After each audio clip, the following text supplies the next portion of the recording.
ஒரு கிராமத்தில் ராமு என்ற இளைஞன் இருந்தான். அவன் மிகவும் சோம்பேறி. இன்னிக்கு பண்ணுறதை நாளைக்கு பண்ணலாம் என்ற எண்ணத்திலே வாழ்பவன். வேலை, பொறுப்பு, குடும்பம் என அனைத்தையும் தள்ளிப் போட்டு வந்தான். ஒரு நாள் அவன் சிறு நிலத்தை சுத்தம் செய்து காய்கறி தோட்டம் வைக்க முடிவு செய்தான்.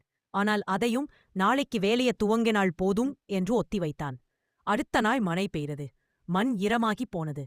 மறுநாள் சில வேலை. அடுத்த நாள் நண்பர்களுடன் சுற்றல். இப்படி நாட்கள் சென்றுவிட்டது. அவன் நினைத்த நிலத்தை ஒரு அந்நியர் வாங்கி அங்கே அழகான தோட்டம் அமைத்திருந்தார். ராமு அதைக் கண்டு பெரிதும் வருந்தினான்.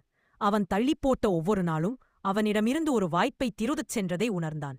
அங்கே நிற்கும் ராமுவிடம் ஒரு முதியவர் வந்து, காலம் யாருக்காகவும் காத்திருக்காது, அதை மதிக்கும் மனிதனோட வாழ்வே மாறும் என்று சொல்கிறார். அந்த வார்த்தை அவன் மனதை முற்றிலும் மாற்றிவிடுகிறது.